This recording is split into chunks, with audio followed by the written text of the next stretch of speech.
बातमीपत्रात आता पाहूयात गल्लीपासून ते दिल्लीपर्यंतच्या ताज्या घडामोडींचा धावता आढावा। संतोष देशमुख यांच्या हत्येला 50 दिवस झाले तरी एक खुनी तुम्हाला मिळू शकत नाही का, असा सवाल सुप्रिया सुळे यांनी केला।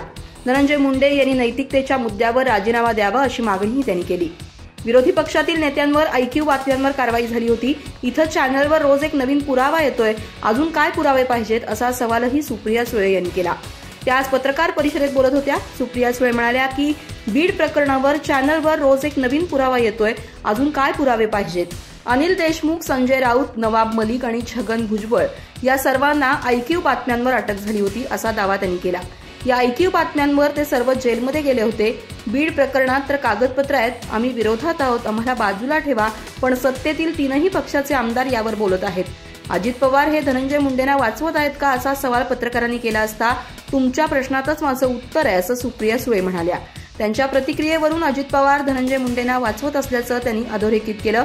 माझ्यामुळे 50 दिवस रोज पक्षाची हेडलाईन होत असेल तर हा माझा राजीनामा मी पक्षाला अडचणीत आणण्यासाठी नाही तर पक्ष वाढवायला आले आहे असं मी नैतिकतेनं पहिल्याच दिवशी पक्षाला सांगितलं असतं। मी एक पाऊल मागं घेते, माझी चौकशी करा आणि दूध का दूध, पाणी का पाणी मी केलं असतं असं म्हणत सुप्रिया सुळे यांनी धनंजय मुंडे यांनी नैतिकतेनं राजीनामा देण्याची अप्रत्यक्ष मागणी केली। आमच्या मागण्या मान्य करायच्या की नाही हे मुख्यमंत्र्यांनी स्पष्ट सांगावं। इथं अनेक लोक उपोषणाला बसले आहेत, त्यांच्या जीवाचा प्रश्न आहे। आम्ही ज्या 8-9 मागण्या दिल्या आहेत त्याची अंमलबजावणी करणार की नाही हे मुख्यमंत्री फडणवीस साहेबांनी पटकन सांगावं। आम्हाला जीव जाळायला लावू नका। तुम्ही आमच्या मागण्या मान्य करणार नसाल तर आम्हाला उपोषणावरून उठून दुसरा मार्ग स्वीकारावा लागेल। काही दगाफटका झाला तर 5 वर्ष सुखानं सत्तेत राहू देणार नाही असा इशारा मराठा आंदोलक मनोज जरांगे यांनी दिला। मनोज जरांगे 25 जानेवारीपासून विविध मागण्यांसाठी अंतरवाली सराटी इथं उपोषणाला बसले आहेत।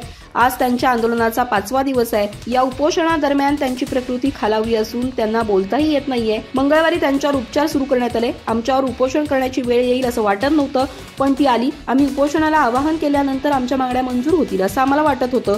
आंदोलनाची घोषणा करूनही मागण्या मान्य झाल्या नाहीत। उपोषण सुरू होऊन 4-5 दिवस झाले पण सरकारकडून कोणतीही घोषणा झाली नाही।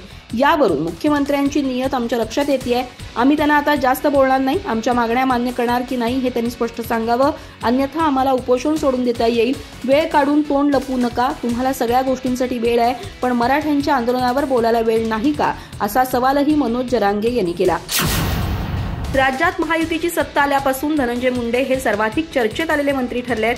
केवळ विरोधी पक्षच नाही तर महायुतीतील घटक पक्षाच्या नेत्यांकडून देखील धनंजय मुंडे यांच्या राजीनाम्याची मागणी केली जाते। त्यातच राष्ट्रवादी काँग्रेस पक्षाच्या आमदारांच्या बैठकीत धनंजय मुंडे यांनी राजीनामा देण्याची तयारी दर्शवली असल्याची माहिती समोर आली आहे। मात्र असं असताना मुख्यमंत्री देवेंद्र फडणवीस आणि उपमुख्यमंत्री अजित पवार यांचा राजीनामा का घेत नाहीत असा प्रश्न उपस्थित होतोय। या संदर्भात आता दिल्ली दरबारी निर्णय होणार आहे का असा प्रश्न या निमित्तानं उपस्थित होतोय। संतोष देशमुख हत्या प्रकरणात धनंजय मुंडे यांचं नाव चांगलंच चर्चेत आलंय। यातच त्यांच्या राजीनाम्यासाठी सरकारवरील दबाव वाढतोय। या दरम्यान काल झालेल्या मंत्रिमंडळ बैठकीनंतर धनंजय मुंडे यांनी मुख्यमंत्री देवेंद्र फडणवीस यांची देखील भेट घेतली, तर राष्ट्रवादी काँग्रेस पक्षाच्या बैठकीत देखील आमदारांसमोर त्यांनी आपली भूमिका स्पष्टपणे मांडली आहे। पक्ष आणि अजित पवार यांनी आदेश दिला तर आपण लगेच राजीनामा देण्यास तयार असल्याचं मुंडे यांनी सांगितलंय। मात्र अजित पवार हेच माझे विषय काय करायचे ते ठरवतील असं देखील मुंडे यांनी म्हटलंय। तर धनंजय मुंडे यांनी वैयक्तिक काही जण आपल्याविषयी राग ठेवत असल्याचा आरोप केलाय। धनंजय मुंडे यांच्या राजीनाम्याविषयी उपमुख्यमंत्री अजित पवार यांनी देखील आपल्या पक्षाच्या सर्व आमदारांसमोर भूमिका स्पष्ट केली आहे। सामाजिक कार्यकर्त्या अंजली दमानिया यांच्या भेटीची माहिती देखील अजित पवार यांनी सर्व आमदारांना दिली। तसंच दमानिया यांनी दिलेली सर्व कागदपत्र आपण मुख्यमंत्री देवेंद्र फडणवीस यांच्याकडे दिली असल्याचं देखील अजित पवार यांनी आमदारांच्या बैठकीत सांगितलं। यानंतर माध्यमांशी बोलताना देखील अजित पवार यांनी दोषी आढळल्यास कोणाचीही हायगाई केली जाणार नाही, प्रत्येकावर कारवाई केली जाईल असं सांगितलं। या बैठकीनंतर माध्यमांशी बोलताना देखील दोषी आढळल्यानंतरच धनंजय मुंडे यांचा राजीनामा घेणार असल्याचं त्यांनी स्पष्ट केलं होतं। राज्यात महायुतीचं सरकार असलं तरी महायुतीतील अनेक नेते एकमेकांवर कुरघोडी करताना दिसून येत आहेत। नाशिक आणि पालघरच्या पालकमंत्री पदावरून भाजप आणि शिवसेना यांच्यात वाद सुरू आहेत। त्यातच आता भारतीय जनता पक्षाचे ज्येष्ठ नेते गणेश नाईक यांनी ठाण्यात देखील जनता दरबार घेणार असल्याचं जाहीर केलंय। त्यामुळे भारतीय जनता पक्षाच्या वतीनं उपमुख्यमंत्री एकनाथ शिंदे यांच्या ठाणे जिल्ह्यातच आव्हान देण्याची तयारी केली आहे का असा प्रश्न उपस्थित होतोय। भाजपचे नेते आणि राज्याचे वनमंत्री गणेश नाईक यांनी मी गडकरी रंगायतनमध्ये जनतेच्या प्रेमाखातर जनता दरबार करणार असल्याचं जाहीर केलंय। तसंच मी पालघर जिल्ह्याचा पालकमंत्री असलो तरी ठाण्यामध्ये दर 2 महिन्यांनी जनता दरबार घेणार असल्याचं देखील ते म्हणाले। इतकंच नाही तर ठाणे महानगरपालिकेच्या निवडणुकीत केवळ कमळ फुलवायचं असल्याचं देखील त्यांनी म्हटलंय। या माध्यमातून भारतीय जनता पक्षाच्या नेत्यांकडून उपमुख्यमंत्री एकनाथ शिंदे यांच्या पक्षाला आव्हान दिलं जातंय का, असा प्रश्न आता उपस्थित होतोय। उपमुख्यमंत्री एकनाथ शिंदे यांचं ठाणे शहर आणि जिल्ह्यामध्ये मोठ्या प्रमाणात वर्चस्व आहे। हा त्यांचा मतदारसंघ असल्याने याकडे विशेष दृष्टिकोनातून पाहिलं जात आहे। मात्र आता याच मतदारसंघांमध्ये महायुतीमध्ये चांगलाच कलगीतुरा रंगला असल्याचं पाहायला मिळतंय। ठाण्यामध्ये येत्या निवडणुकीत कमळ फुलवायची भारतीय जनता पक्षाच्या नेत्यांची आणि पदाधिकाऱ्यांची इच्छा असल्याचं गणेश नाईक यांनी म्हटलंय।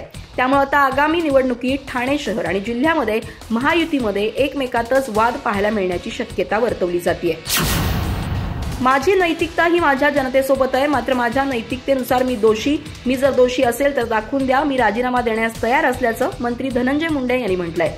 बीड जिल्ह्यातील मस्साजोगचे सरपंच संतोष देशमुख हत्या प्रकरणात प्रमुख आरोपी असलेल्या वाल्मिक कराडसोबत धनंजय मुंडे यांचे संबंध आहेत। त्यामुळे धनंजय मुंडे यांनी देखील राजीनामा द्यावा अशी मागणी केली जाते। राजीनाम्याचा दबाव वाढत असतानाच मुंडे हे दिल्ली दौऱ्यावर गेलेत। या दरम्यान त्यांनी केंद्रीय मंत्री प्रल्हाद जोशी यांची भेट घेतली। त्यानंतर त्यांनी पत्रकारांशी संवाद साधला। या प्रकरणात सुरुवातीपासूनच मला टार्गेट केलं जात असल्याचं धनंजय मुंडे यांनी म्हटलंय। या संदर्भात बोलताना धनंजय मुंडे म्हणाले की सरपंच संतोष देशमुख हत्या प्रकरणातील दोषींना कडक शिक्षा झाली पाहिजे। या प्रकरणातील आरोपींना फाशीची शिक्षा करण्याची माझी देखील मागणी असल्याचं धनंजय मुंडे यांनी म्हटलंय। सार्वजनिक आरोग्य विभागातील वैद्यकीय अधिकाऱ्यांची रिक्त पदं तातडीनं भरण्याची कार्यवाही सुरू करण्याचे आदेश राज्याचे आरोग्यमंत्री प्रकाश आंबेडकर यांनी दिलेत। आरोग्य विभागात यापूर्वी झालेल्या परीक्षेतील प्रतीक्षा यादीत असलेल्या एमबीबीएस उमेदवारांना तातडीनं नियुक्ती देऊन मार्च महिन्याअगोदर डॉक्टरांची नवीन भरती प्रक्रिया करण्याचे निर्देश त्यांनी दिलेत। रायगड जिल्ह्यातील आरोग्यविषयक बाबींचा आढावा रोजगार हमी मंत्री भरत शेठ गोगावले यांच्या उपस्थितीत घेण्यात आला। या बैठकीला आरोग्य विभागाचे सचिव डॉक्टर निपुण विनायक, सचिव वीरेंद्र सिंह, आयुक्त आमगोथू श्रीरंगा नायक, संचालक डॉक्टर नितीन आंबाडेकर आणि आरोग्य विभागातील वरिष्ठ अधिकारी उपस्थित होते। या बैठकीत रुग्णालयात गैरहजर राहणाऱ्या बंधपात्रित डॉक्टरांवर दंडात्मक कारवाई सुरू करण्याच्या सूचना देण्यात आल्या। तसंच सर्व रुग्णालयात डॉक्टर उपलब्ध राहावेत अशी सक्त ताकीद संबंधित डॉक्टरांना देण्यात आली। आरोग्य विभागातून सेवानिवृत्त झालेल्या वैद्यकीय अधिकारी आणि विशेष तज्ज्ञ यांना परत सेवेत घेण्यात येणार असून त्यासाठी वेळप्रसंगी नियमात बदल करण्याच्या सूचनाही आरोग्यमंत्र्यांनी दिल्या आहेत। मंगळवारी रात्री 1:30 वाजता प्रयागराजच्या संगम काठावर चेंगराचेंगरी झाली। या दुर्घटनेत आतापर्यंत 20हून अधिक जणांचा मृत्यू झाल्याची माहिती आहे। 50हून अधिक भाविक जखमी झालेत। दिव्य मराठी रिपोर्टरच्या मते पहिले 14 मृतदेह पोस्टमार्टमसाठी मेडिकल कॉलेजमध्ये आणण्यात आले। नंतर मेळा परिसरातून रुग्णवाहिकेनं आणखी काही मृतदेह आणण्यात आले। इथं अपघाताच्या 10 तासानंतरही प्रशासनानं मृतांची किंवा जखमींची संख्या याबद्दल कोणतीही माहिती दिलेली नाही। पंतप्रधान मोदींनी मृतांच्या कुटुंबियांबद्दल शोक व्यक्त केलाय। मुख्यमंत्री योगी आदित्यनाथ यांनी लोकांना संयम राखण्याचं आवाहन केलंय। ते म्हणाले की भक्तांनी फक्त संगमावर स्नान करण्याचा विचार करू नये। गंगा सर्वत्र पवित्र आहे। त्यांनी जिथं जिथं असाल तिथं गंगेच्या काठावर स्नान करावं। एका अफवेमुळे संगम नाक्यावर चेंगराचेंगरी झाली। काही महिला जमिनीवर पडल्या आणि लोकांनी त्यांच्यावर धाव घेतली। अपघातानंतर 70हून अधिक रुग्णवाहिका संगम बँकेत पोहोचल्या। जखमी आणि मृतांना रुग्णालयात दाखल करण्यात आलं। अपघातानंतर एनएसजी कमांडोंनी संगम तीरावर पदभार स्वीकारला। संगम नाक्यावर सर्वसामान्यांचा प्रवेश बंद करण्यात आलाय। गर्दी आणखी वाढू नये म्हणून प्रयागराज शहरातही भाविकांच्या येण्यावर बंदी घालण्यात आली आहे। यासाठी शहराला लागून असलेल्या जिल्ह्यांमध्ये प्रशासनाला सतर्कतेचा इशारा देण्यात आलाय। भारतीय अंतराळ संस्थेनं श्रीहरिकोटा इथून GSLV F-15 द्वारे NVS-02 उपग्रह प्रक्षेपित केला। Jio synchronous satellite launch vehicle 29 जानेवारी रोजी सकाळी 6:23 सतीश धवन स्पेस सेंटरच्या दुसऱ्या लॉन्च पॅडवरून निघालं। इस्रोची ही 100वी प्रक्षेपण मोहीम आहे। इस्रोनं सांगितलं की NVS-02 जिओ सिंक्रोनस ट्रान्सफर ऑर्बिटमध्ये ठेवण्यात आलाय। हा उपग्रह नेव्हिगेशन प्रणालीचा एक भाग आहे जी भारतातील GPS सारख्या नेव्हिगेशन सुविधा वाढवण्यासाठी डिझाईन केलेली आहे। ही प्रणाली काश्मीर ते कन्याकुमारी, गुजरात ते अरुणाचल पर्यंतचा भाग कव्हर करेल। यासोबतच किनारपट्टीपासून 1500 किलोमीटरपर्यंतचं अंतरही कव्हर केलं जाईल। यामुळे हवाई, सागरी आणि रस्ते प्रवासासाठी उत्तम नेव्हिगेशन मदत मिळेल। भारतीय अंतराळ संशोधन संस्थाची स्थापना 15 ऑगस्ट 1969 रोजी झाली। त्याची पहिली मोहीम 10 ऑगस्ट 1979 रोजी SLV-3E1 रोहिणी तंत्रज्ञान पेलोड वापरून प्रक्षेपित करण्यात आली।